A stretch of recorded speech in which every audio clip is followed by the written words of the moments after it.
Football, in general, is a sport that combines agony with ecstasy. Most of the time, football matches can mean more than just matches. But football can also have dark sides, such as hooliganism, violence, racial profiling, and the list goes on. Today I'm going to talk about one of the darkest football matches in history, namely the 1962 World Cup match between Chile and Italy, known as the Battle of Santiago.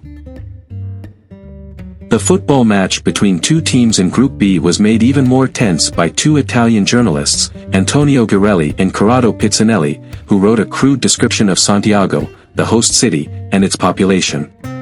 The journalists portrayed Santiago as a backwater dump where basic amenities were scarce and the population suffered from malnutrition, illiteracy, alcoholism, and poverty. The Chilean newspapers responded by calling Italians fascists, mafiosos, and drug addicts. The journalists were forced to flee the country, and an Argentinian journalist was beaten up and hospitalized after being mistaken for an Italian in a Santiago bar. Chile's preparation for the tournament had been affected by the 1960 Valdivia earthquake, which was the strongest ever recorded earthquake in human history. Italian newspapers, La Nazione and Corriere della Sera, criticized the decision to allow Chile to host the World Cup, and local newspapers used these criticisms to further incite the Chilean population. The Daily Express, a British newspaper, reported that the tournament had the potential to turn into a violent bloodbath, and the match between Italy and Germany was described as being like wrestling and warfare. The first foul occurred only 12 seconds after kickoff in the match between Italy and Chile. Italy's Giorgio Farini was sent off after just 8 minutes for fouling Honorino Landa but refused to leave the pitch, and had to be dragged off by the police. Chilean player Lionel Sanchez threw a left hook punch at Italian player Mario David, which went unpunished by the English referee Ken Aston. David was later sent off for attempting to kick Sanchez in the head. Sanchez also broke Umberto Maschio's nose with another left hook, but Aston still did not send him off. There were several scuffles and spitting incidents, and the police had to intervene multiple times. Chile won the match 2-0, with goals from Jamie Ramirez and Jorge Toro in the last 16 minutes.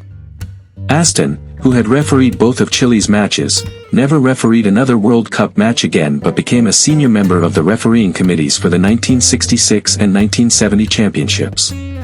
The match has been described as a horror show and one of the three great World Cup slugfests by Chris Freddy in his book, The Complete Book of the World Cup.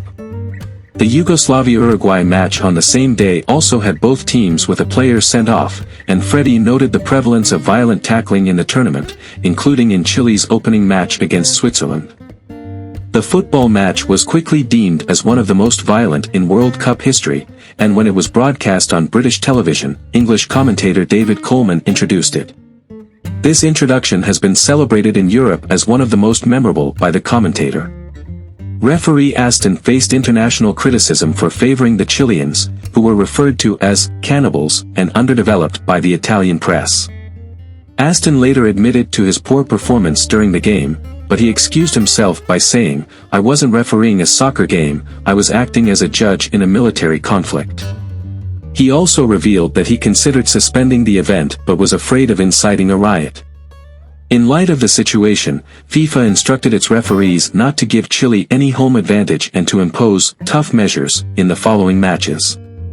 Chile advanced to the second round after the match, and West Germany later defeated the hosts and eliminated Italy from the competition. In the quarterfinals, Chile beat the USSR 2-1, leading to their advancement to the semi-finals, where they lost 4-2 to Brazil, who eventually won the tournament.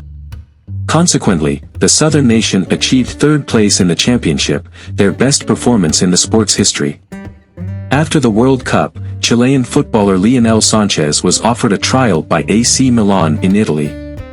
Among the anecdotes of his brief stint as a player for the team, Lionel mentioned that he became great friends with defender Mario David.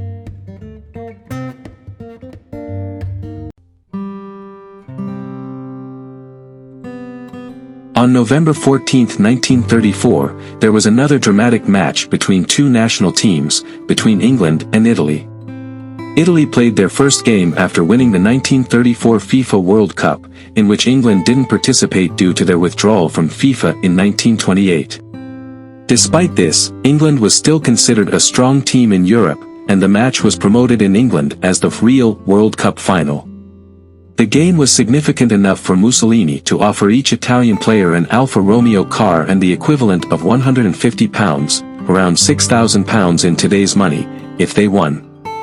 The match also set a record, as it was the only time so far that 7 players from the same club, Arsenal, started for England. Interestingly, the game was held at Arsenal's home ground, Highbury. Along with the 7 Arsenal players, the team featured young Stanley Matthews from Stoke City, Cliff Britton from Everton, Jack Barker from Derby County, and Eric Brook from Manchester City.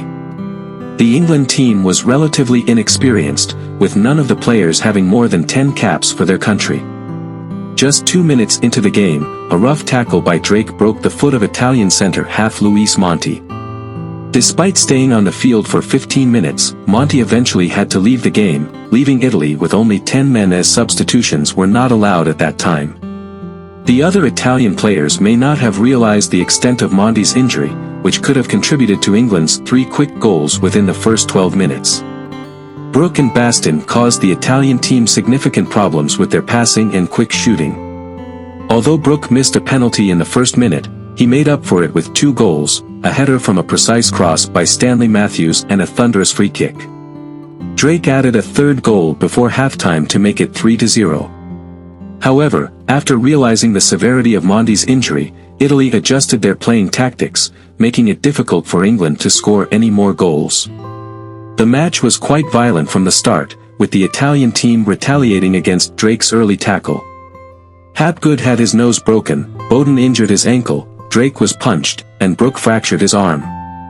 However, despite playing with only 10 men, Italy did not let their world champion title go to waste and put up a strong fight in the second half. Giuseppe Meazza scored 2 goals and was close to scoring an equalizer, but was denied by the woodwork in England's goalkeeper, Frank Moss, who made several athletic saves. Copping, known for his tough tackling and fighting spirit, was awarded the man of the match for his performance in midfield. The match did not provide a conclusive result. Although England claimed victory and an unofficial world championship, Italy argued that they were at a disadvantage for most of the game due to being a man down, and that England only scored when their defender was injured. Despite the loss, the Italian team was celebrated as the Lions of Highbury in Italy. However, everyone agreed that the match was violent, and it even led to the FA considering withdrawing from international games. Matthews, who played in the match, later called it the most violent game of his career. England wore white shirts and navy blue shorts, while Italy wore their traditional blue shirts and white shorts.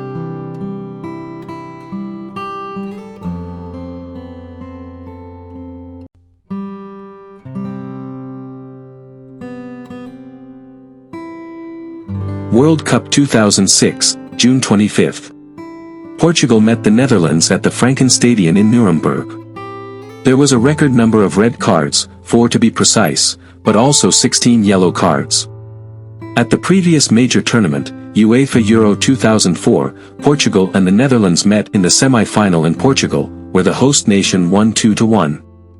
However, the players did not show the same level of hostility towards each other as in the 2006 match. Of the players who took part in that match, 5 were Dutch and 11 were Portuguese, who were also present on the pitch during the match in Nuremberg.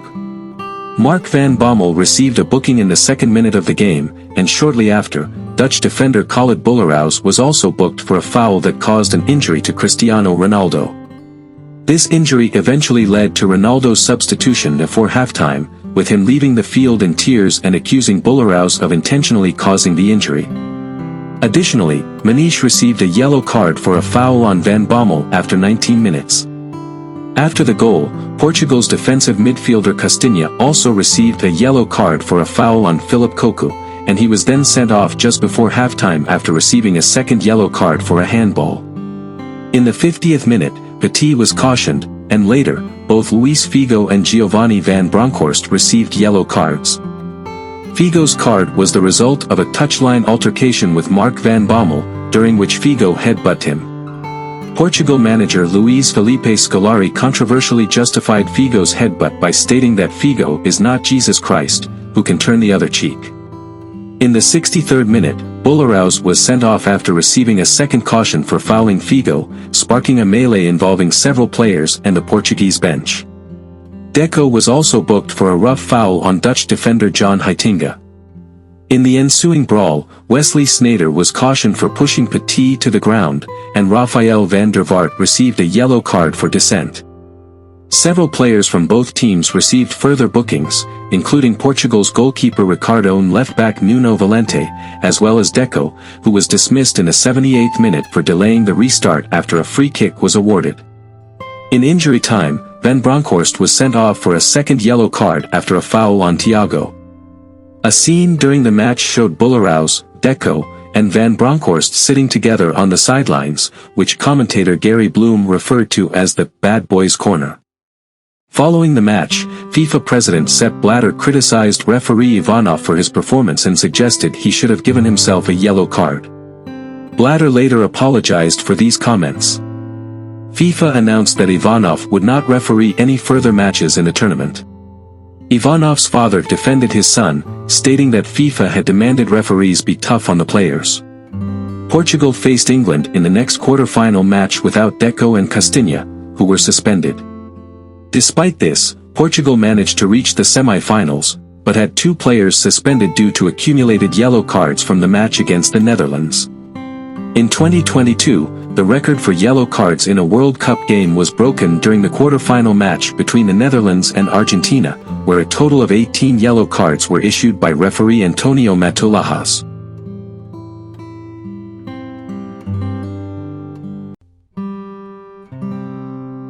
The Heysel Stadium disaster occurred on May 29, 1985 at the Heysel Stadium in Brussels, Belgium.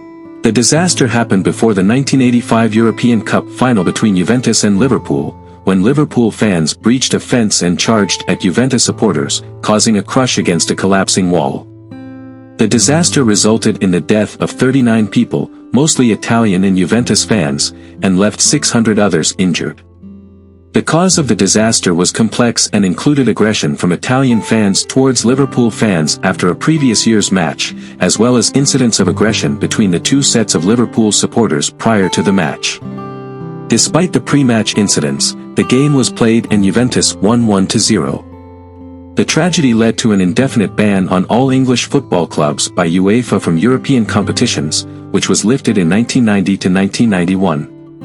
Liverpool was excluded for an additional 2 years, which was later reduced to 1. 14 Liverpool fans were found guilty of manslaughter and sentenced to 6 years in prison. The disaster was described as the darkest hour in the history of the UEFA competitions. Liverpool players and fans expressed their surprise at the poor condition of the Heysel Stadium after reports from Arsenal fans had described it as a dump when Arsenal had played there a few years earlier. They were also shocked that Heysel was selected to host the European Cup final, particularly since other more suitable venues like Barcelona's Camp Nou and Madrid's Santiago Bernabéu were available. Juventus president Gianpiero Bonaperti and Liverpool CEO Peter Robinson both requested that UEFA choose a different venue, as they believed Heysel was not fit to host such a significant match involving 2 of the biggest clubs in Europe.